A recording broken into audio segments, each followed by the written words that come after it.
करते हैं हम शुरू आज का काम प्रभु, करते हैं हम शुरू आज का काम प्रभु।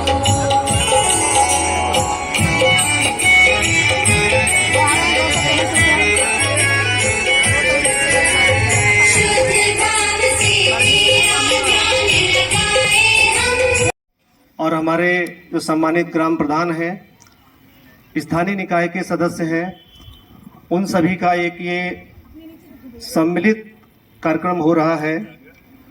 इस कार्यक्रम में हमारे आज के मुख्य अतिथि के रूप में परम सम्माननीय आदरणीय जिला बेसिक शिक्षा अधिकारी महोदय, हमारे एडीओ पंचायत साहब, हमारे प्राथमिक शिक्षक संघ के जिला शैक्षिक संघ, हमारे उच्च प्राथमिक शिक्षक संघ के सभी पदाधिकारीगण, सभी का इस कार्यक्रम में स्वागत है। सर को चूंकि इस समय मीटिंग में जाना है तो सर से मैंने अनुरोध किया था, उन्होंने कहा बिल्कुल मैं ठीक 12 बजे आ जाऊंगा, वो समय पर आ गए हैं। हमारे वित्तीय एवं लेखाधिकारी महोदय भी उपस्थित हैं। हम कार्यक्रम को आप सभी की तरफ से, पूरे बेसिक शिक्षा परिवार की तरफ से सर को यहाँ उपस्थित होने के लिए बहुत बहुत धन्यवाद और हार्दिक सम्मान व्यक्त करता हूँ। और मैं बहुत ज्यादा कुछ न कहते हुए सर को ही मैं माइक देता हूँ, क्योंकि उनको जो है जाना है मीटिंग में। ये तो थक जाएंगे, रुकने लगेंगे, इसलिए आप कुछ भी कर सकते हैं, कहीं भी जा सकते हैं, कभी भी जा सकते हैं। और लोधा आने के पहले मैं गोंडा में एक कार्यक्रम अटेंड करके तब लोधा में आ रहा हूँ। गोंडा क्षण किया, इसके बाद यहाँ फिर आयुक्त महोदय की बैठक, फिर 4 बजे बैठक, फिर 3 बजे। और हम सभी को एक ही काम करना है कि इसको सुंदर कैसे बनाना है। ये जो टीम हमारी बैठी है, चाहे एसएमसी एडीओ साहब है, हम सभी की सम्मिलित रूप से जिम्मेदारी है कि कैसे चीज़ों को बेहतर करें। और हर व्यक्ति अपने अपने तरीके से इस प्रयास में लगा हुआ है कि हम चीज़ों को कैसे बेहतर करें। एडीओ साहब के दिशा निर्देशन में ग्राम पंचायतों में रख रखाव, वहाँ पे जो आपके स्कूलों में कायाकल्प के निर्माण के काम और जो भी साफ सफाई सैनिटेशन तमाम ऐसे काम होते हैं। हम शिक्षा विभाग के लोग कक्षा 1 से लेके लगातार कक्षा 8 तक बच्चों को शिक्षा देते हैं, फिर माध्यमिक शिक्षा विभाग, हम सारे लोग इस प्रयास में लगे हैं कि इस दुनिया को ज्ञानवान कैसे बनाया जाए और प्रकाशमान कैसे बनाया जाए, और धरती के सबसे सुंदर ग्रह को और सुसज्जित कैसे बनाया जाए, ताकि हमारे आने वाली पीढ़ियां इस पे अच्छे तरीके से रह सकें। देता है जिले को बीएसए देता है, सारे संसाधन जिला किस दिशा में जाएगा, उसकी स्टीयरिंग पर किसको बैठाया जाएगा, ये हमारे योग्य गुरुजी तय करते हैं। तो आप समझिए कि आप कितने इम्पोर्टेंट विभाग में काम करते हैं और आपका काम कितना इम्पोर्टेंट है, क्योंकि मानव को मानव बनाना और उसको आगामी दुनिया तक ले जाना, ये शिक्षा जगत का काम है। और हम सभी सौभाग्यशाली हैं कि इसमें हम काम कर रहे हैं।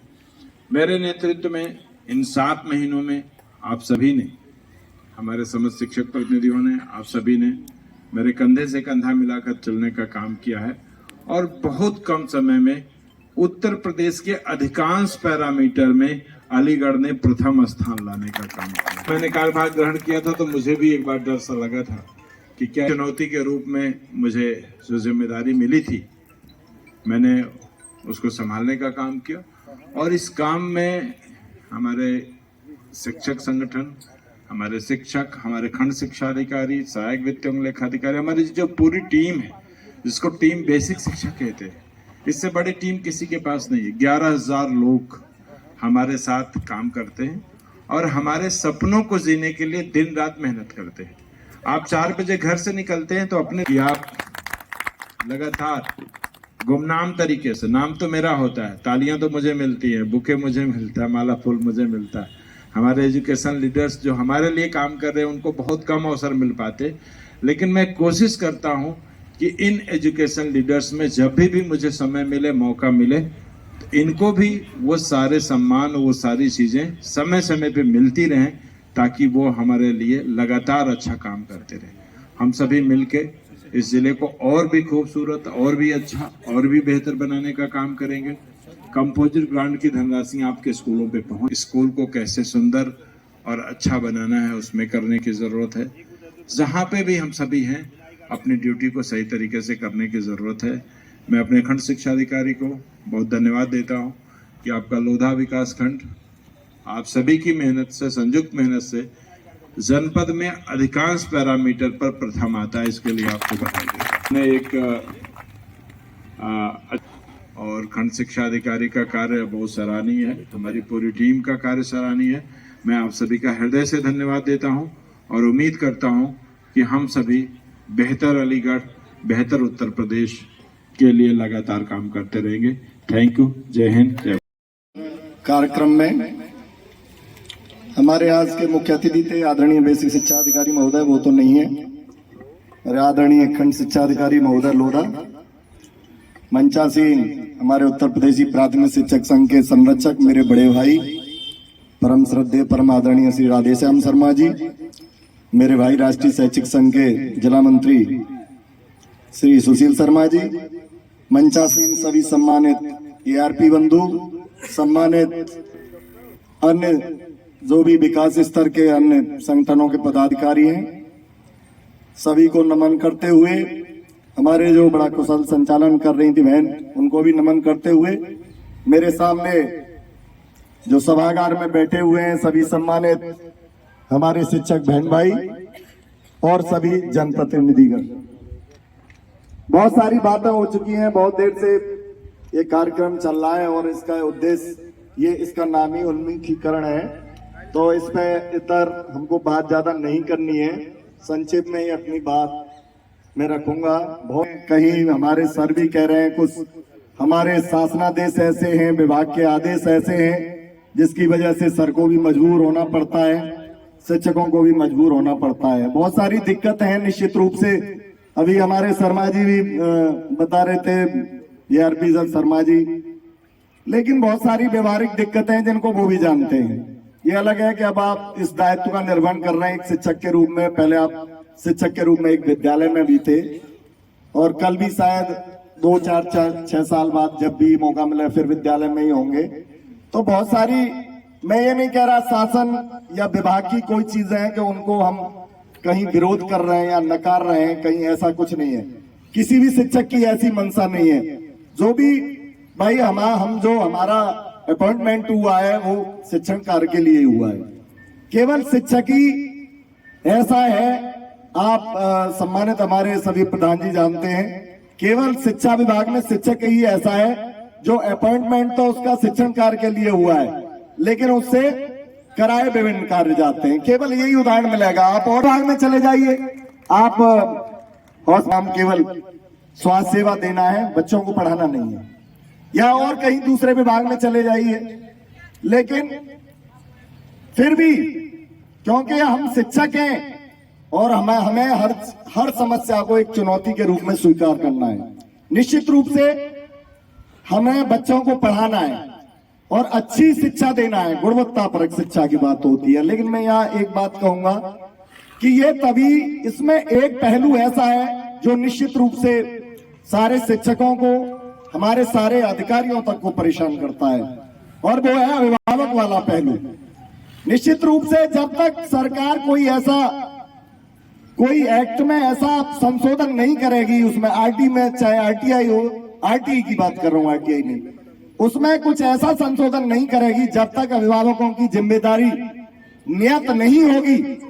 मैं ये निश्चित रूप से या मंच के माध्यम से कह रहा हूं, हम प्रयास करें, लेकिन जितना प्रयास कर रहे हैं उसके अनुरूप हमें परिणाम शायद ही मुश्किल से प्राप्त होंगे। खैर, मैं ज्यादा न कहते हुए, क्योंकि काफी समय से आप बैठे हैं, निश्चित रूप से हमें अपने दायित्वों का निर्वहन करना चाहिए, बच्चों को पढ़ाना चाहिए। जहां तक अभी हमारे दौलत सर कह रहे थे, सही कह रहे थे कि बहुत अच्छे परिणाम देखने को निपुण में मिल रहे हैं, और ये हमेशा से ही रहा है। मैं कह रहा हूं, जब मैं पढ़ता था, आप पढ़ते होंगे, तब से ही रहा है। 100% बच्चे कभी निपुण नहीं हुआ करते थे। शायद हो सकता है कि मैं जब पढ़ता था तब न होते हो, अब ये तो मुझे पता नहीं है, लेकिन ये निश्चित है, अगर हम 70-80% रिजल्ट दे रहे हैं तो निश्चित रूप से सही दिशा में जा रहे हैं, और हमें जाना भी चाहिए। तो कहीं भी हमें विचलित नहीं होना है। चैलेंजेस हमारे सामने हैं, बहुत सारी समस्याएं हैं, गैर शैक्षणिक कार्य, अभी देखो बोर्ड ड्यूटी आ गई, सारी चीजें बीएस साहब भी जानते हैं। मेरी बीएस साहब से बात हुई कि भाई निश्चित रूप से प्रभावित हो रहे हैं सारे के सारे टीचर्स। किसी में एक रह गया, किसी स्कूल में इधर यहाँ हमारे खंड शिक्षा अधिकारियों पे दबाव, बीएस साहब पे दबाव, सारे सब जगह दबाव। लेकिन मजबूरी इनकी भी है, जब भाई शासन से जो प्राथमिकता की चीजें इन्हें करना पड़ेगा। जैसे दिव्यांग शौचालय की बात हो रही थी, शासन से निर्धारित है, तो ना उसे बीएस साहब रोक सकते, ना हमारे बीओ सर रोक सकते, कोई नहीं रोक पाएगा। खैर, मेरा मंच के माध्यम से ये अनुरोध है आपसे कि आप अपने शिक्षण कार्य पर पूरी तरह ध्यान दीजिए। बच्चों को जितना ला सकते हैं, हम जितना अभिभावकों को इस संपर्क में आ सकते हैं, उतना ज्यादा से ज्यादा प्रयास करिए। और यही शिक्षक की एक महानता है। और जहां तक अभी प्रधान जी हमारे कह रहे थे, बात सही है, लेकिन जहां अगर स्कूल अच्छा है, बच्चे अच्छे पढ़ लिख गए, तो प्रधान जी गांव का विकास तो अपने आप हो जाएगा निश्चित रूप से, ये निश्चित है। जहां का कोई गांव पढ़ा लिखा, जहां प्रदेश पढ़ा लिखा हो, देश हो, वही विकास होता है, वही विकसित देश गांव बनता है। तो मैं ज्यादा न कहते हुए एक और मैं अनुरोध थोड़ा मंच के माध्यम से आपसे करना चाह रहा हूं। वैसे मैं ऐसी बात करता नहीं हूं कि हमारी बीआरसी की भी दशा बड़ी खराब चल रही है। अभी बीओ सर मत दो कहीं भी ऐसा, और न किसी पे दबाव है। कोई ये सोचे प्रधानाध्यापक कि भाई कहीं ये तो एक वोट डाल दिया साहब, हमारे यहाँ नहीं हुआ है, हर ब्लॉकों में कर भी दिया। लेकिन मैं इस पक्ष में कभी नहीं रहता, क्योंकि हमारे खंड शिक्षा अधिकारी ऐसे हैं, सुलझे हुए हैं निश्चित रूप से। अभी ये तो करें ना, मैं ये तो है नहीं कि जाए एक स्कूल में लेट मिली 5,000 रुपए ले लिए, चलो ये नहीं टाइल्स में लगा दूंगा। फिर ऐसा हुआ है अन्य ब्लॉकों में, उस व्यवस्था का मैं विरोध करता हूं। सर के अभी सुशील भी बैठे हुए हैं भाई, ये भी अभी संबोधन करेंगे सर। और हमेशा आपकी कहीं शिक्षकों की समस्या की बातें हैं तो ये मंच ऐसा नहीं है, हमेशा एक संगठन की दृष्टि से हमेशा आपके साथ हम खड़े हुए हैं। बस इसी के साथ मैं पुनः इन सभी आयोजकों को धन्यवाद देते हुए, आप सभी को पुनः नमन करते हुए, वंदन करते हुए अपनी वाणी को विराम देता हूं। जय शिक्षक, जय